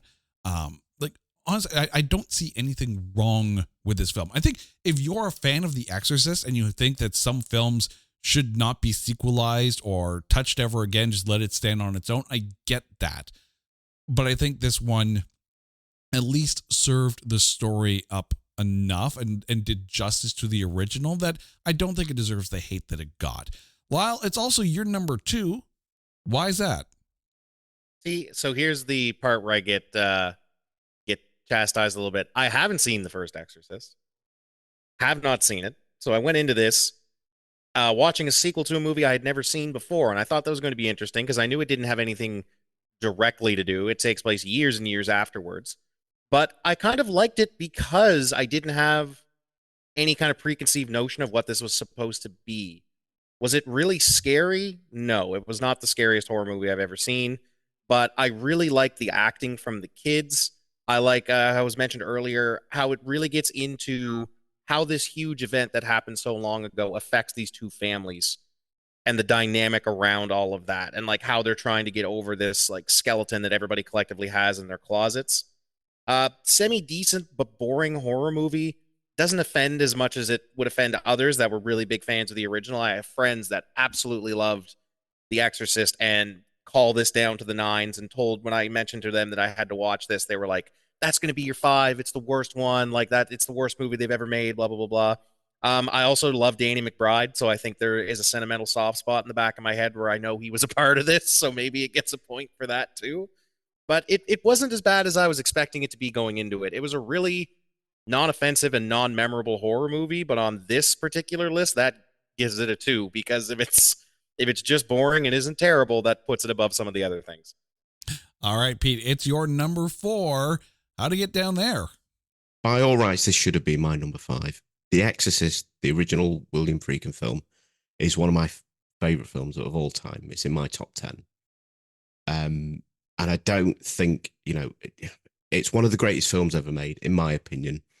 Not just greatest horror films ever made, it's one of the greatest films ever made in terms of story, effects, directing, acting, everything. I think it's one of the most perfect films ever made. So by all rights, this should have sat at my number 5, but Expendables or whatever we're calling it it was just significantly worse.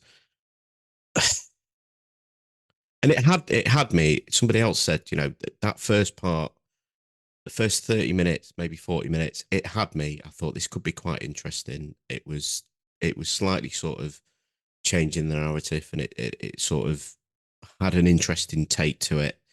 But then when it became sort of the Faith Avengers towards the end, it was just Faith Avengers. That's exactly what it was. It was so tawdry. It was just, and then it just became, the script just became so shoddy. It was full of cliches. The narrative became very sort of head scratching. And Ellen Burstyn, I know, the narrative is that she did this film to get the paycheck, to donate it to charity for a very good cause and everything else. But there's got to be better ways, OnlyFans or something, just to make that money for sure. It was just, and I don't think, there is, a lot of people say, you can't make a sequel or good sequel to a film that is that good. But you've got films like The Exorcist 3, which is amazing, very underrated gem. Everything else within that Exorcist canon is just terrible. And David Gordon Green needs some kind of intervention, whether that's live, televised, I don't know, but they need to do something with him. And he has to stop.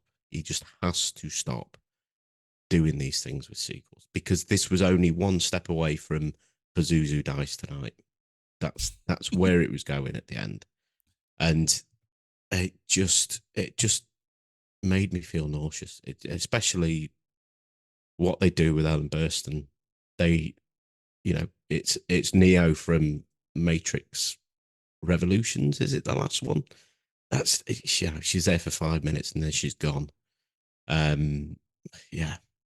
But I do need to correct you. I believe that the upcoming sequels have been cancelled. That's the last that I heard. They are not making Deceiver. Interesting, because again, the movie did make bank, so I'm surprised, especially too with a lot of streaming services like, searching for content. You would have to think that they'd be, like, oh, I made money. Let's do it again. Let's see what we can do. Before we do our rundowns here, and before we go to Greg to find out which film stands on top of the dung heap, I'm going to ask you guys one question. Go around the horn. Every single one of these movies is either a sequel or part of an IP that is easily known. And some of the biggest films of the year, aside from Barbie, which of course took all the money, most of the big name films, the ones that were critically applauded, were original stories. So, Greg, we'll start with you on this one.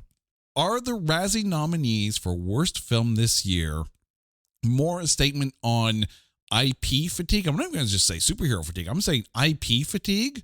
Or is it just the fact that sequels are just suck these days? That's a great question. I feel that it's 80% of B and 20% of A. I feel that making a sequel, kind of like what Peter had said, it's hard to make a good sequel from a great film. I feel like, especially when you get into the fourth in a series, or if it's just some schlock. Yeah, a sequel's low-hanging fruit. Okay, we already know what people like. We'll just slap a bunch of that together and put it on a film. It'll be entertaining for 90 minutes, and then we'll get our money. I think with Shazam, that might be the whole superhero fatigue. I'm feeling fatigued. I haven't seen any of the new Marvel films, just because I'm kind of done. It's just I want something else. I was actually surprised with how bad The Exorcist was, considering that there's a lot they could do with that. That's more of an open-ended concept, so I feel maybe the Razzies are sort of unintentionally making a statement that hey, maybe let's get some new ideas out here.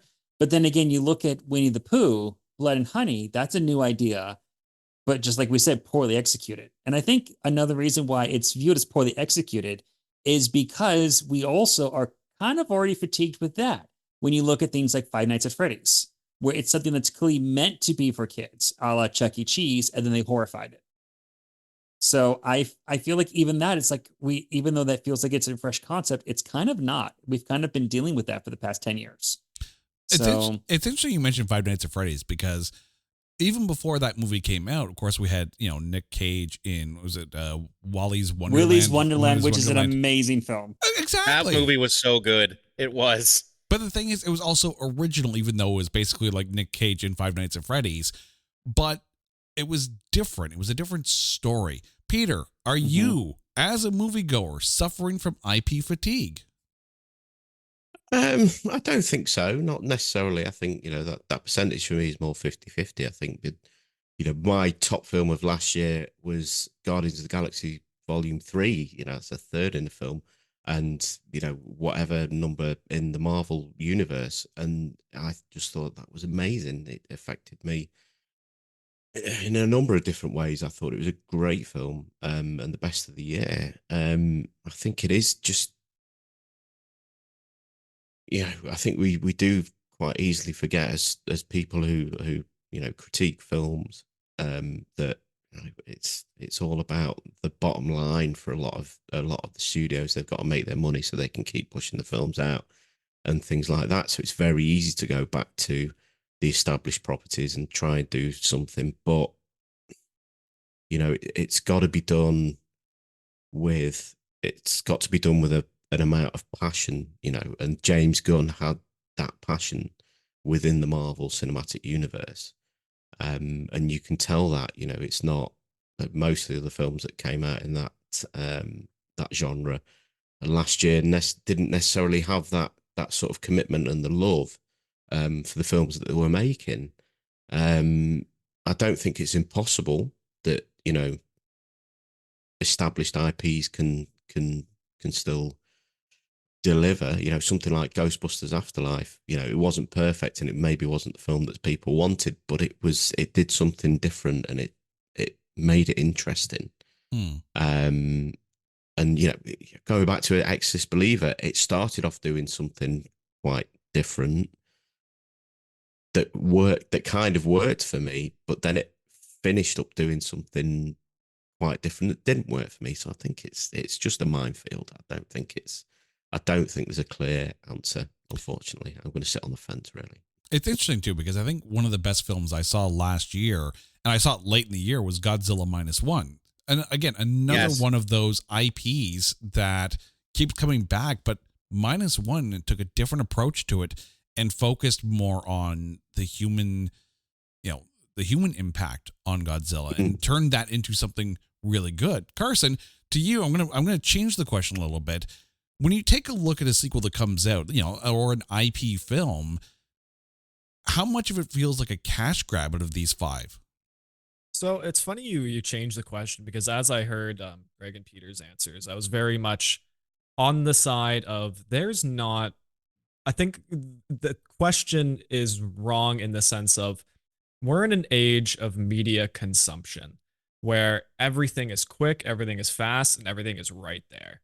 And I think the more that grows, the only way to keep up is for the movie industry to look at it and be like, oh, that's the solution. And that's at the fault of a lot of poor decision making by Hollywood executives. And I think Peter nailed it right on the head, where sequels can be amazing. Some of the best movies of all time are sequels. Look at The Godfather Part 2. Like, there's not an issue with sequels. And heck, maybe the superhero conversation of that being kind of just retired out and fatigued. I know I 100% am. I checked out 2 years ago from the superhero genre. But I look at these films on this list. Expendables holds a strong piece in a lot of people in a lot of generations. Winnie the Pooh is a very nostalgic, a very close to home, child-centric memory. The Exorcist was cinema masterpiece. The Meg was a fun movie that got a sequel and it didn't turn out. And just Shazam could be the same thing. So I think the real question is, why are we seeing such a lack of passion in Hollywood? And when did this really start? And when did we have the switch? And I think that's the number one issue right now, is that there's not enough respect for what the industry initially created. Well, I'm going to throw a slightly different question at you just to wrap this part up before we go back and relist things and find out which film fared best. Of the 5 films that we just talked about, only one of them lost money.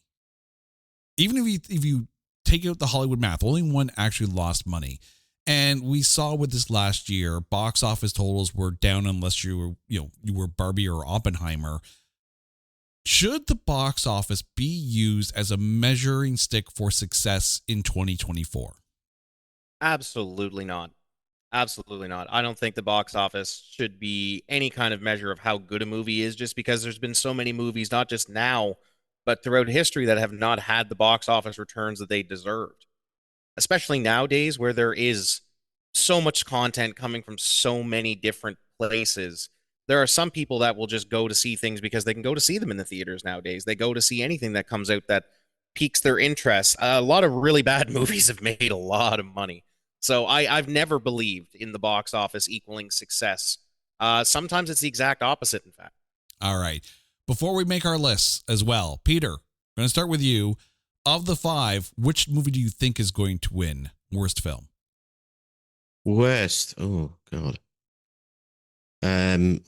Well, despite my own list, it's probably going to be Winnie the Pooh. Carson?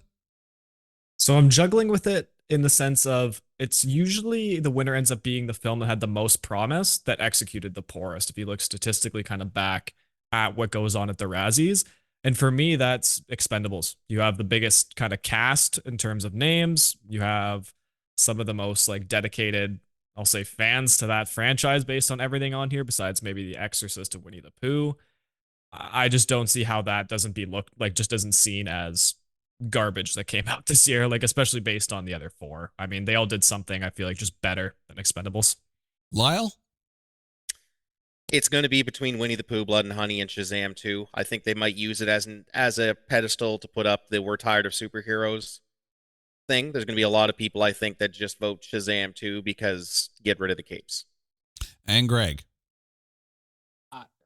I would have agreed with the Shazam 2, but with this latest news that apparently they've canceled the other 2 Exorcist planned sequels, I think that if that news gets out, people are going to be like, wow, so if even the studio doesn't have faith in this one anymore, that's got to be the worst. All right. If I'm making my pick, and sometimes it's just an honor to be nominated, but I would have to think Expendables, because you have the film that, with 7 nominations across all categories, this film leads the pack for the Razzies. You have to think that's for a reason. All right. So it's time to rerun through our list. So Carson, starting with you, from 1 to 5, best to worst, what have we got? So number 1, we got Shazam 2. Then we go to The Meg 2, Exorcist Believer. At number 4, we got Winnie the Pooh, Blood and Honey. And number 5, the worst being Expendables. Lyle? Number 1, we have Shazam, Fury of the Gods. Number 2, Exorcist Believer. Number 3 is Expendables. Number 4 is Meg 2. And number 5, oh bother, it's Blood and Honey. Greg, 1 to 5, what have you got? Number 1, The Meg 2, The Trench. Number 2, Shazam 2, Fury of the Gods. Number 3, Winnie the Pooh, Blood and Honey. Number 4, Expendables. Number 5, Exorcist Believer. All right, Pete, 1 to 5. I've got 1, Shazam, Fury of the Gods. 2, Winnie the Pooh, Blood and Honey. 3, The Meg 2, The Trench. 4, Exorcist Believer. And 5, Expendables.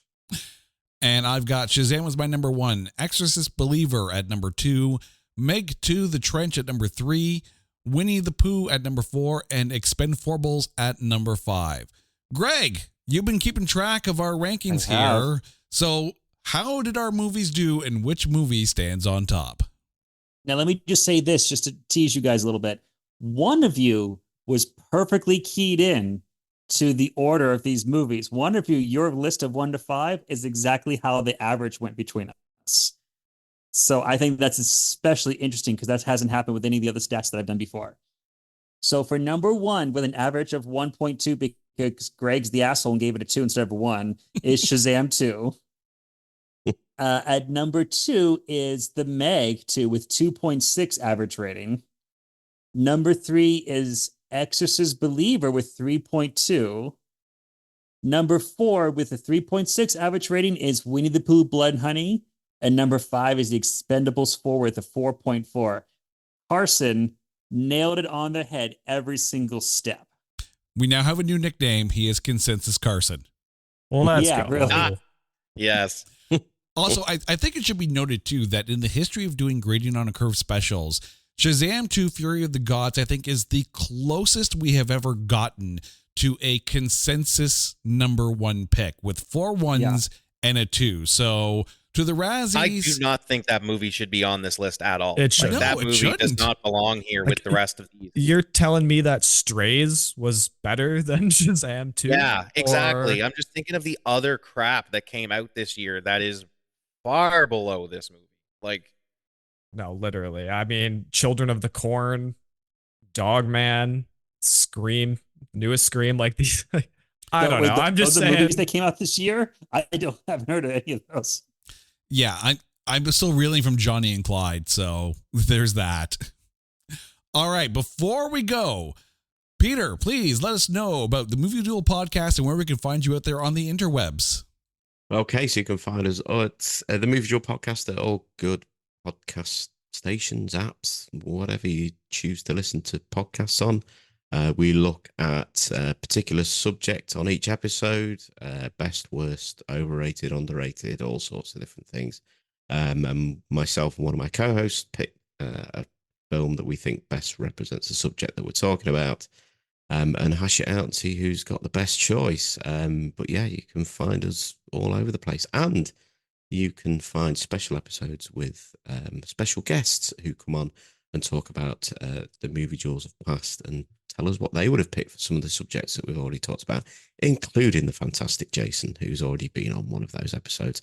And my cohorts this evening are more than welcome to come on if they wanted to come on and do one of those. They're more than welcome to give me a shout. Greg, plug away. I mean, we're not doing anything currently, but my wife Lauren and I used to have a podcast called Movie Date Night, where we'd share movies back and forth with each other. I used to be part of a podcast with my friends called Moral Combat, where we would tournament bracket rank different things like Disney Pixar villains or best fast food.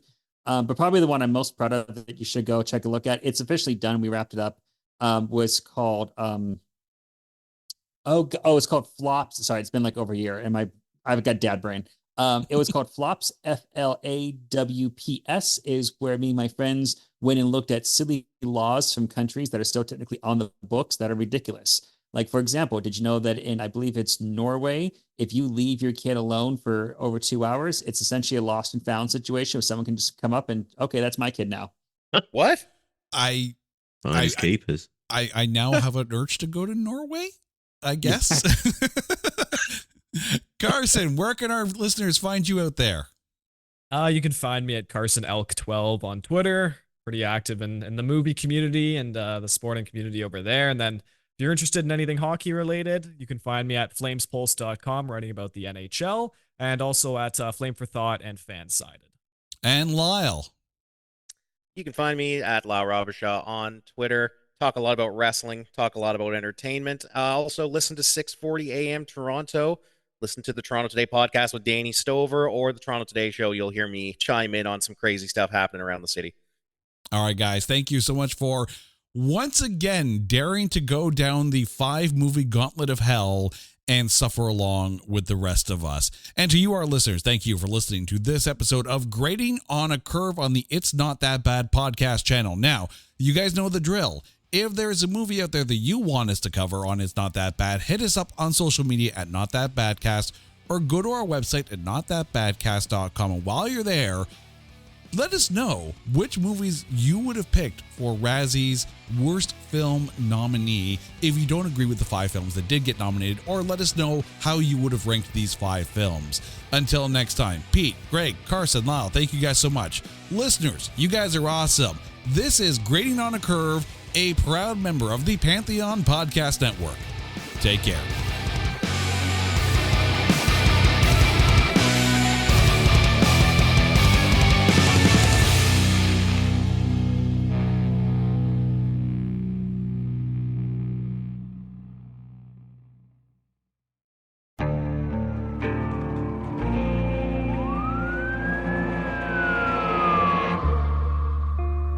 What would you do to achieve the American dream? The big house, the happy family, the money. 911, what's your emergency? Would you put in the hours? Would you take a big swing? What's the problem? What's the problem? Would you lie? Would you cheat? Were they shot? Were they shot? Would you kill? Yes. My mom is dead. My mom is right there. From Airship, the studio behind American Scandal, comes a new true crime history podcast. I'm Jeremy Schwartz, and I'll be taking you inside the minds of some of our most notorious felons and outlaws, exploring the dark side of the American dream. In my new show, American Criminal, you'll meet the picture-perfect brothers who killed their parents, the thief who stole babies, the crypto king who siphoned off billions, and plenty more. From assassins and gangsters to killers and con artists. Whatever the case, whoever the criminal, you don't know the full story. Until now. Don't miss the debut season of American Criminal, The Menendez Brothers, beginning February 29th. Listen wherever you get your podcasts, or to get early ad-free access to the entire season first, plus hundreds of other ad-free history podcast episodes, subscribe at intohistory.com.